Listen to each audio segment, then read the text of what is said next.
then it's time to get ourselves into Champion Select. Let's see how we go about it. Fnatic instantly targeting the solo lanes. Jace and LeBlanc banned away. IG responding by saying Victor will not see Summoner's Rift. 3 of the semi-final power picks and now the Akali tournament power pick are all taken away. IG was banning the Victor on blue side in their semi-final. Seems like TheShy just doesn't want to deal with it, whichever side the Rifty's on. Yeah, Victor going to be out of the game as well. Jace here, banned by Fnatic, used expertly by both the solo laners of Invictus Gaming in their semi-final to get here today. Definitely a good ban there. And they're rounding out all of these solo lane bans to take away what has been used so much over the course of this tournament. The final ban from IG is going to be Rakan, the only one of these 6 to not target the solo lanes, as Fnatic will think about their first pick. And interestingly, they actually ban away the Rakan, denying Xayah Rakan over something like the Urgot, which is available, over the Irelia, which will be first picked by Fnatic. Will be, of course, a flex pick between top and mid lane. But interesting to see Urgot, who dominated all of the conversation. We've seen it fall through picks once in recent memory. I don't know if Invictus Gaming will pass it up. Yeah, Fnatic definitely putting a lot of weight on Caps' Irelia. This is something he's used tremendously throughout this tournament, one of his most played champions. It is one of the more risky assassins as far as having to commit a little bit further up into the lane. And this has been something that we've had a very close magnifying glass, how far these mid laners will play up and how quickly the junglers will come to turn the tides. And speaking of those junglers, you can see Invictus Gaming quickly putting Ning on a champion that he is known and loved for, that Camille, that comfort pick, locked in for them, along with that Alistar. They did hover over his other pocket pick, the Kane that, of course, he played once in the LPL Grand Finals. Does jump onto the Camille, which, again, much more normal pace for him. Again, interesting. Urgot is skipped over. The Alistar priority shouldn't be a surprise. Alistar has been a first-pick support for a lot of the tournament. The reason why IG takes it in this first round is a blocker pick to Sivir. Most AD carries refuse to play Sivir into Alistar because the spell shield does not negate headbutt pulverize, and thus you get engaged on very reliably. In addition to the laning phase prowess of Alistar, one of the big reasons it's been so highly prized at this tournament is with the ultimate from the support position, you can be the initiation and a bit of a frontline for the team, with Invictus Gaming showing a much squishier jungler and probably looking to have a more offensive carry for TheShy in the top lane. That might round out, their overall composition. But we have to catch up here. They've already got the Urgot now locked in, another power pick for Fnatic. And this is very interesting because now you consider what they have. Ostensibly, both solo lanes and their support are locked in. If IG want the Sion, the usual tank answer, it means TheShy very unlikely to be on a carry this game. Probably going to be on the Sion that he does have a good record on. He is 3-0 on the pick, so definitely a containment pick. But suddenly, one of those win conditions for IG of unlocking TheShy to be a hard carry like he was on the Jace is already going to be a bit of a secondary variable now with the Sion matchup. Meanwhile, the other pick for Fnatic also very important. Hylissang has played mainly the Rakan or Braum. Those 2 champions pretty much only, with a couple of other picks here. So Braum with the shield, very important for lane phase for Rekkles. Rekkles is a marksman that likes to farm up, play very defensively in the lane phase. He has one of the highest KDAs and least deaths because of this playstyle, and it has found success for them. Talking about marksman, going into ban phase 2, that is the name of the game. Rekkles has played a lot of Sivir,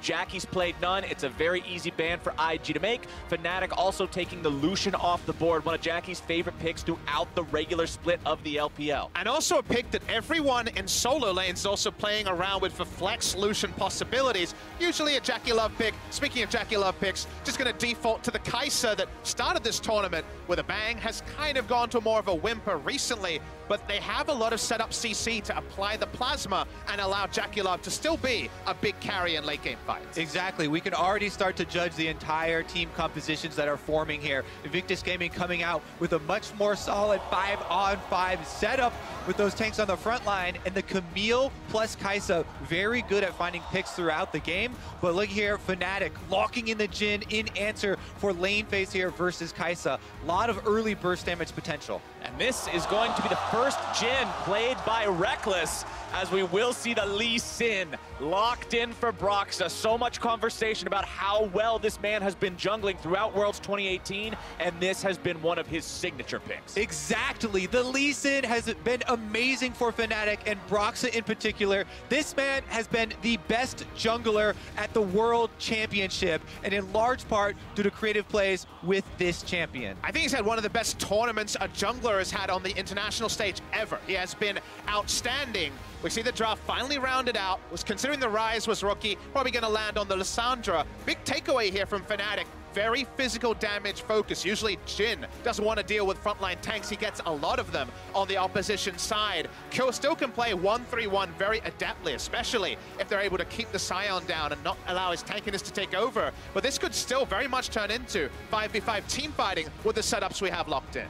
And Rookie on this Lissandra, he has made so many plays on this champion. When you look at Rookie, you're not just talking about a guy who can manage to, sometimes he farms up and beats his lane opponent down, sometimes he roams around.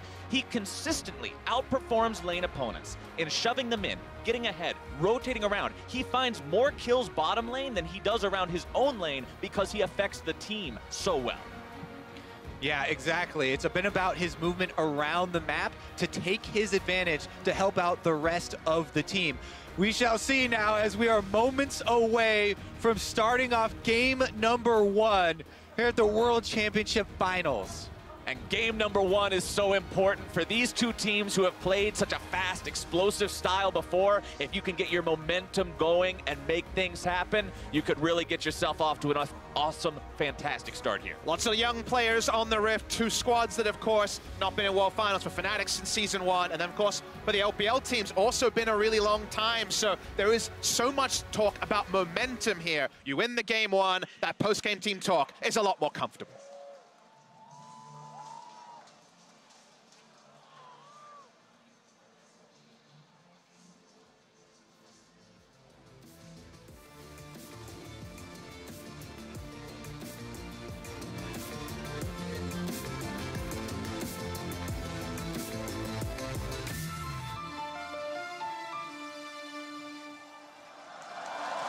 The stage is set, the curtain is drawn, and game number 1 opens up for the World's 2018 Grand Final between the LPL and the EULCS. You're going to see everyone drawing that line of scrimmage down the river now as pings start to come out from both sides.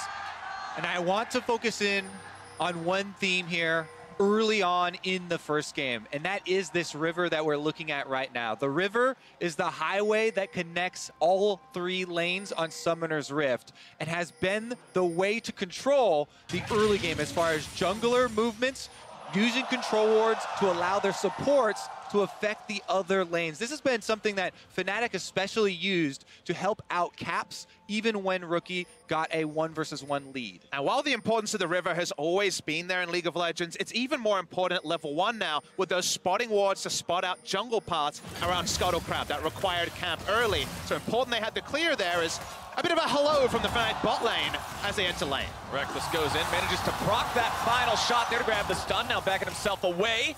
Lots of damage coming out from both squads here as nobody's pulling any punches.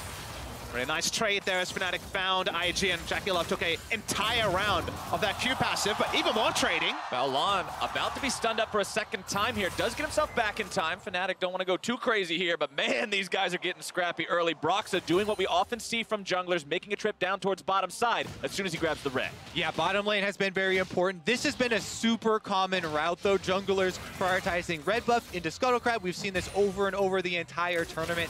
And Broxah here on the Lee Sin will be able to get this vision, which is important considering how aggressively their bottom lane is pushing forward and trading in this lane. They need the extra security. Broxah actually played blue side Lee Sin in, I believe, the tiebreaker game right at the end of group stage against IG and put off a level 2 lane gank with red buff. So something this time that JackeyLove and co were ready for. Still nice trades on the bottom side for Fnatic, as Ning sees all the action bot side, can't really impact it for now. Gonna settle on level 3 and the Scuttlecrab. Yeah, it looks like we're seeing a little bit of vertical jungling here as both junglers head into the blue buffs of the opposition there. And Doesn't look like they're going to be stopped anytime soon. Broxah needs to clear off this Gromp, and he'll find himself at level 3 as JackeyLove and Baolan are on the back foot here, farming up in the bottom lane. And the man on your screen for Fnatic, Rekkles, has boasted some impressive stats so far this tournament, has died in only 7 out of the 14 games he's played. Half the time he is deathless. What a performance. He has had the least deaths per game of any AD carry at this tournament. And in this game as well, we also just saw, I want to point out something Hylissang did. His lane partner there, the braum, put up the unbreakable wall to block damage, protecting the cannon minion and denying that gold to JackeyLove.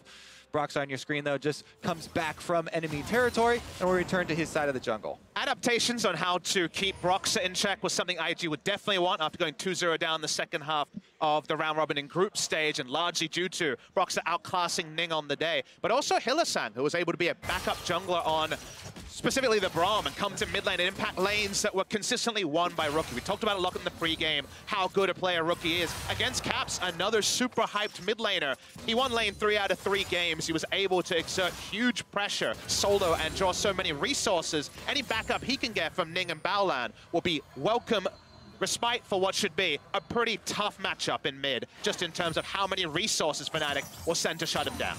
And as we keep looking towards the bottom lane again and again, I want to also highlight when these two teams played against each other in group stage, the second and third games when Fnatic found their victories, JackeyLove didn't have super impressive showings, but in that first game, he went 11-1-8 on this same pick on the Kaisa to really shine there and carry his team to a fantastic spot and a huge victory to start off that group stage as Caps will take a little bit of damage there from Rookie, whose Aftershock will be procced. Cap's not going to find himself the stun. Broxah shows up, but with no mana left on the mid laner, you're not going to find much of a fight here. Still right time to show up in mid lane. He wants to ensure that Caps can push out the minion wave and back. Has a good back timing here. I imagine Sheen off Age will be the first pickup there. So mostly about just allowing for the pickup. Could go Merc Tread, so it's about 1,100 gold.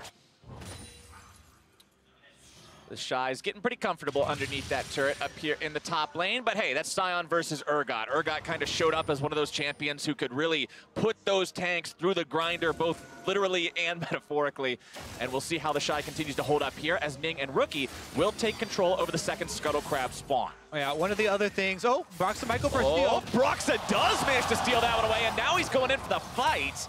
Backs himself away with nothing else to find, but that's a great thing to find, just walking by, stealing the crab effortlessly. IG thought there would be no contest because actually Caps was clearing minions in the mid lane. But Hylissang walks up. He feels strong enough to actually go for the Scuttle contest. Picks it up kind of against the flow of play. Nice play there by Broxah. Yeah, he's able to move in. Another big thing that we mentioned leading up to this was the vision on Scuttle Crabs that you talked about. Big part of that is when you take one and you get vision of the other one, then you know exactly where the second is going to come up, and both of them very well aware there, jumping on.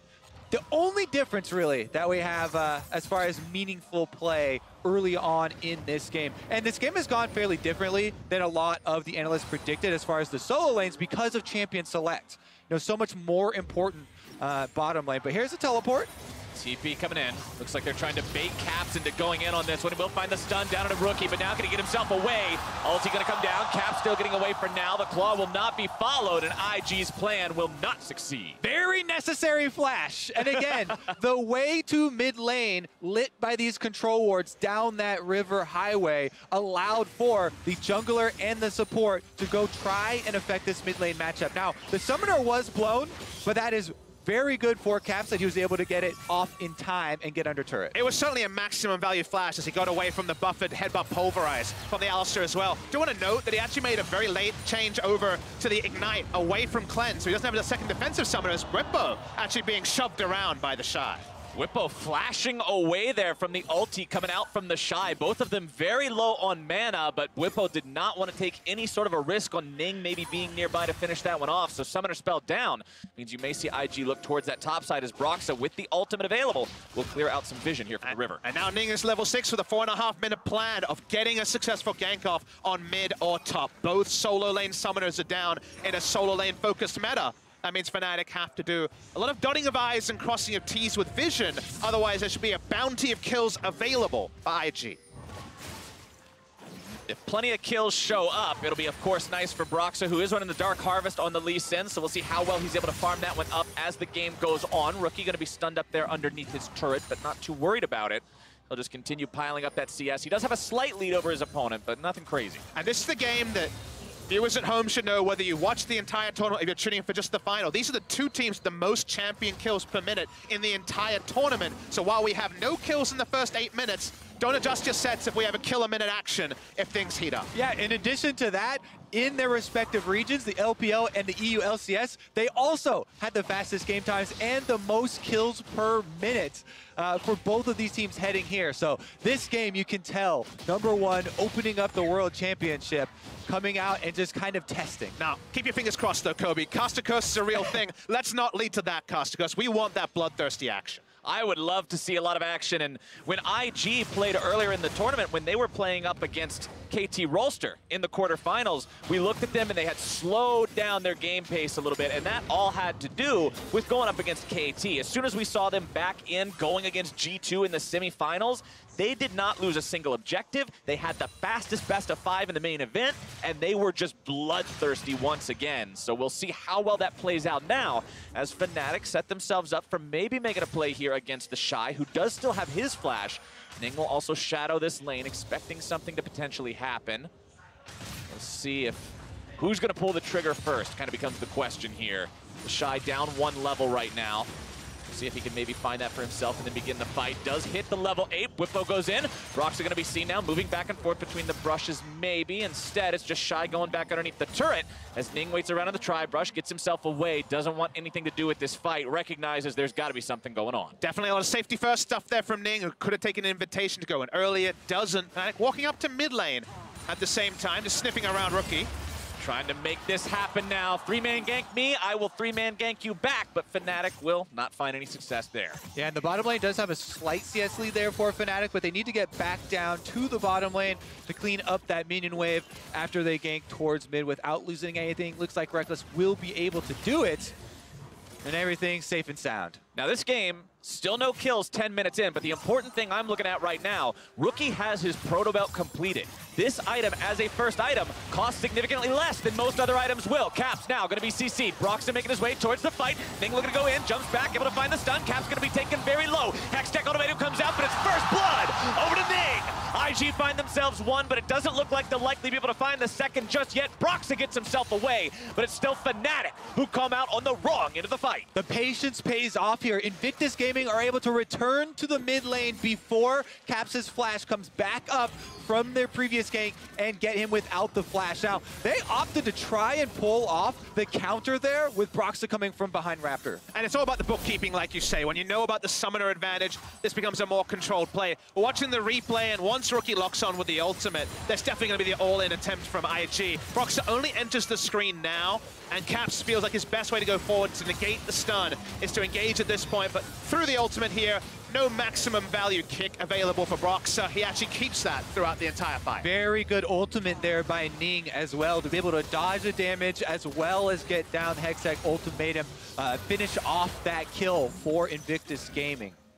But Invictus Gaming, despite the fact that they got first blood, despite the fact that it comes along with assist money, the game is still even in terms of gold, and you can look at the jungle and look at the AD carry positions and how well they're out farming their opponents when you want to figure out why that is. Yeah, Lee Sin, as you mentioned, with Dark Harvest, trying to get as many of those stacks as possible early. Early Tiamat completion means he can rip through those camps very quickly, and had done so.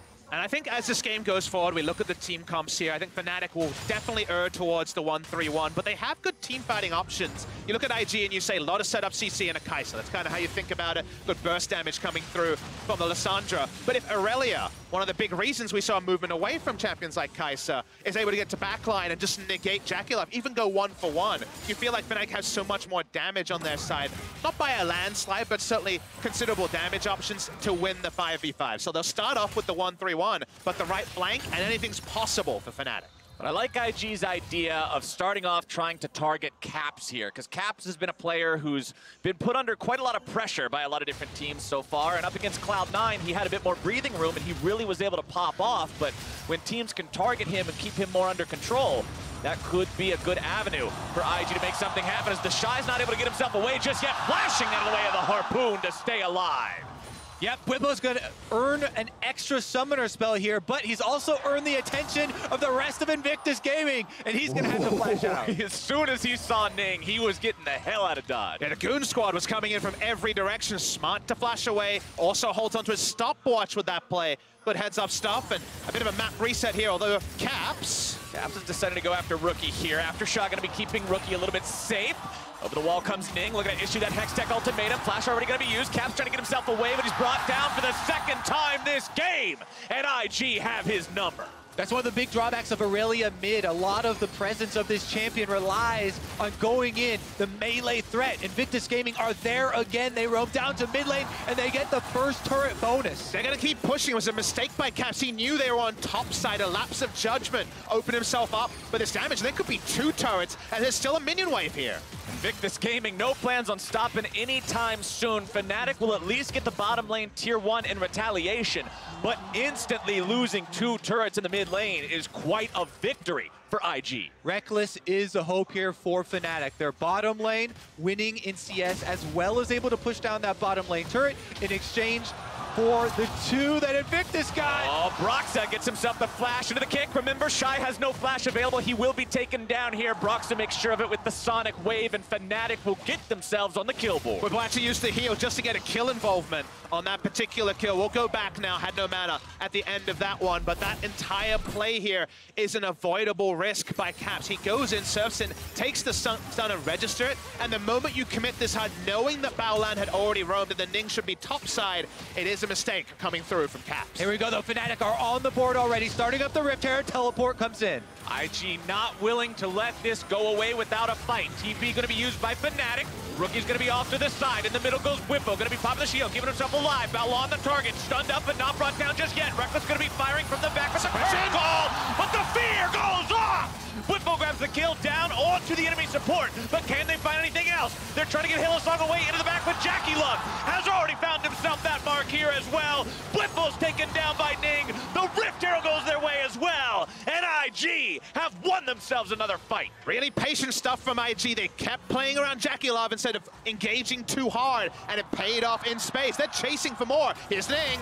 Caps and Broxah in some trouble now, wanting to get themselves away. Stun comes through. Ning's going to be only held at bay for a moment as TheShy will collect the money on that one. And after that, Invictus Gaming have a clear route towards the top turret. JackeyLove should be able to get solo gold on this, thus making up the difference from the bottom lane and funneling a lot of money onto the late game Kaisa here. That is exactly what they want. And remember what I said earlier, in groups when IG beat Fnatic that first time, Jackie was absolutely monstrous on Kaisa, and getting him off to this start is a wonderful step for this team if they want to find that first win here. Let's take another look in the Acer Predator replay. I will start the replay here with Fnatic with positioning on the Rift Hub. It doesn't mean much when there's still 2,000 health left on it. Bwipo has to teleport in aggressively. I want you to track JackeyLove, who starts this fight knocked up, but is never under any threat after that point. And at the start, it doesn't matter. The suppression comes in. You think the fear beyond death is going to decide it, but JackeyLove is always free hitting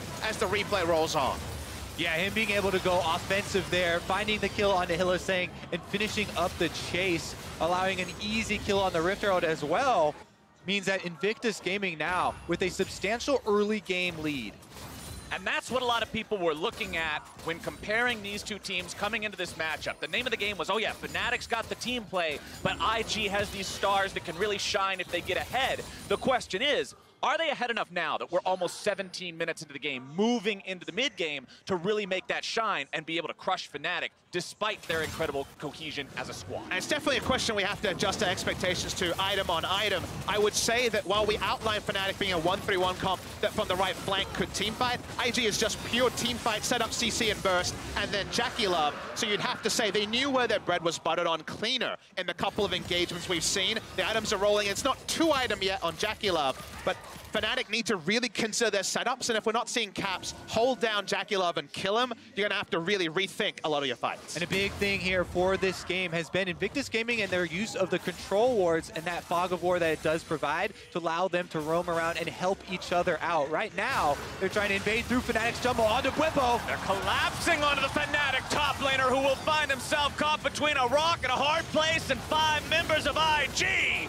You can shoot a harpoon into anyone you want, but you're not getting anything but a gray screen. And when you don't have carry top laners, when you have tanks, you can afford to go for these sort of vision missions through uncharted territory, pick up kills, put down the Rift Herald, and they already got 2 turrets in the mid lane. How about another 2 if they can push through bot? These 2 turret pushes are just going fantastically for Invictus Gaming, who will now push onto that second one here.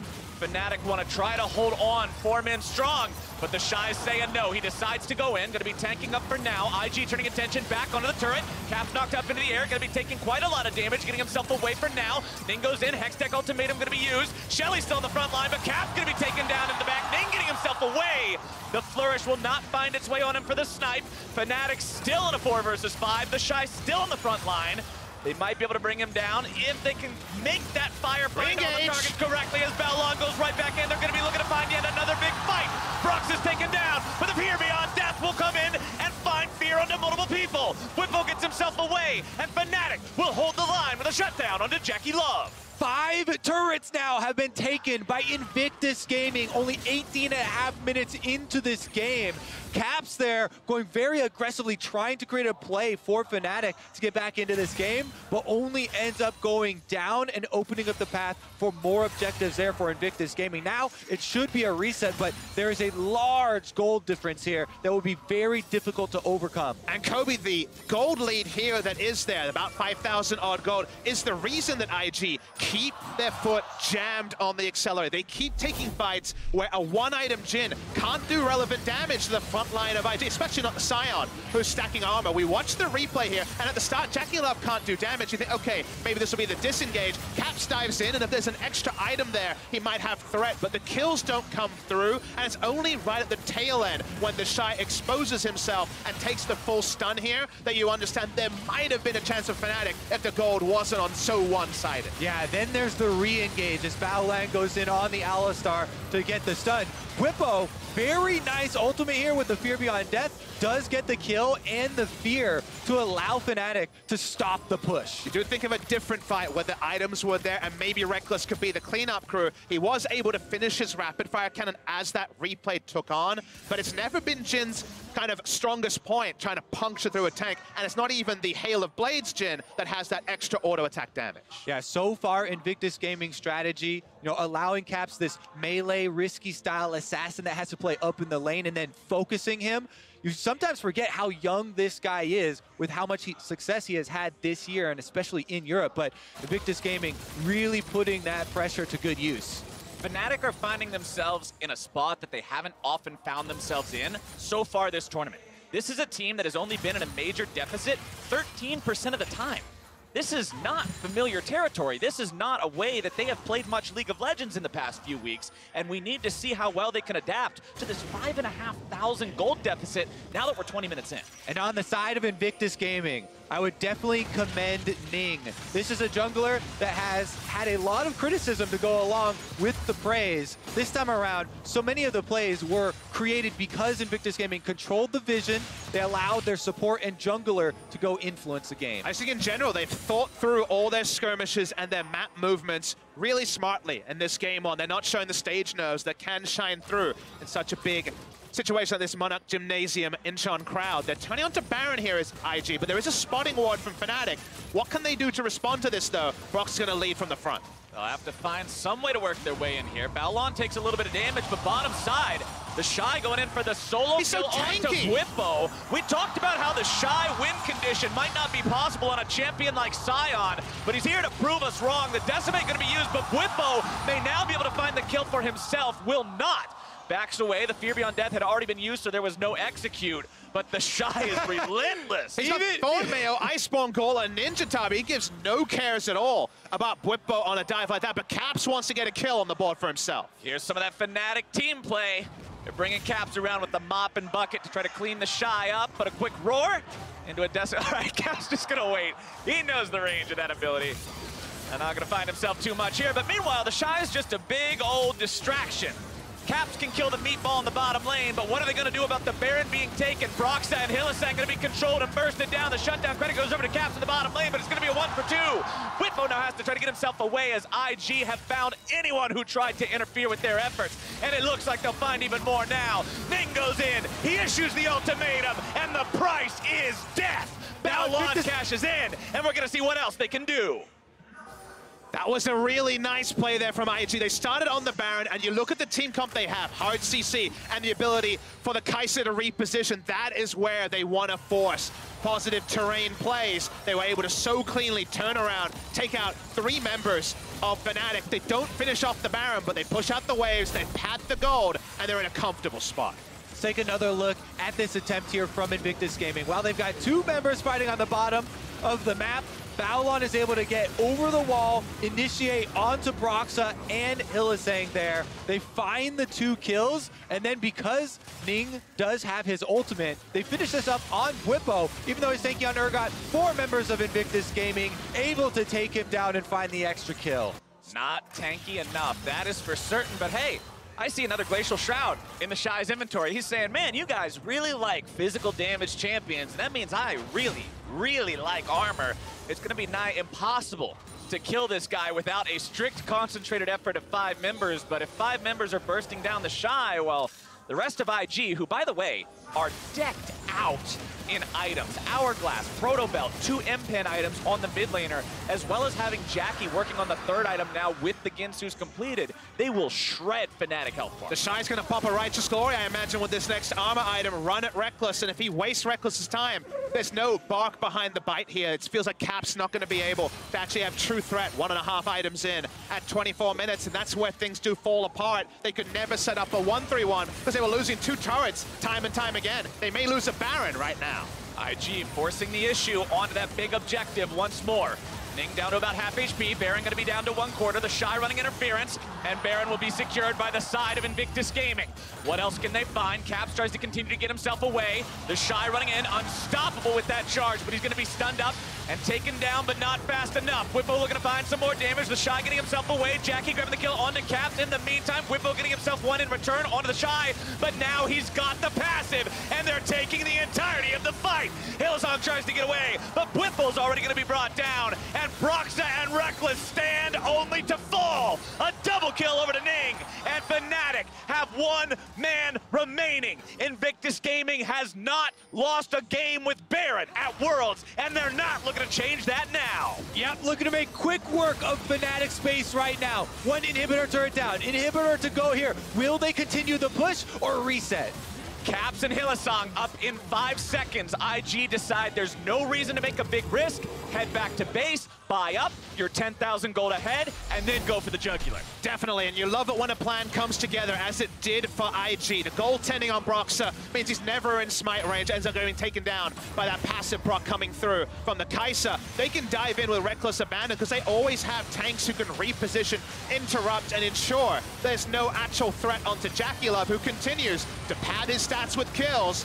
The Fear Beyond Death could have been a teamfight changer in a different game. It wasn't here. Yeah, even though Bwipo on the Urgot has a Black Cleaver for armor shred and has the ultimate to try and execute 25% health, getting that single kill took the entire firepower of all of the Fnatic team. After that, Invictus Gaming still able to use their gold lead, and this one is massive. 10,000 already for Invictus Gaming in game number 1. When I look at a game of League of Legends and talk about coming back into it, or what do you do to turn this one around? You reach a point where it's no longer in your hands. It's up to your opponents almost to make the misplay, and we are far past that point now as IG start very forcefully knocking on the door to the top lane of the Fnatic base. The Shy goes in with a Righteous Glory. They're gonna find the lockdown onto Bwipo first as Rookie makes the dive into the back here now as well with the ultimate. Caps trying to get himself away, but he's only gonna be postponing the inevitable. JackeyLove continues going further into the back. Rekkles already down. Caps gonna be following him now as well. It's a clean ace for nothing. And Invictus Gaming, 27 minutes into the game, they'll take the second second inhibitor just to say we could. And they will push now onto both Nexus turrets, onto the Nexus itself, and they will lead this series 1-0. After the first game, the first two things people are going to look to at Fnatic, the mid lane as well as the draft. Now, you can win full AD compositions, but a lot of it does have to happen early. Yes. You don't have a lot of fallback plans if you go with a strategy like that. The moment they locked in Jhin, it showed their hand. They wanted to play around a 1-3-1, get ahead in items, and it wouldn't matter about armor stacking. They'd be able to front load and just take over an objective lead. The game does go shorter than 30 minutes, which usually is a good sign for a team composition like what Fnatic drafted, but Caps really overexerted himself in the mid lane. Some of it forced, some of it unforced, and the unforced errors are going to be what he needs to remove from the game. Otherwise, it's going to be tricky because Rookie looked a class above, at least in game number 1. Yeah, Invictus Gaming are going to feel very confident heading into game number 2 here. This one was just a fairly solid and standard setup. IG looked so clean this time around. We'll see how that second one goes. And for more on how game 1 of this World Championship played out, let's head it over to the State Farm Analyst Desk.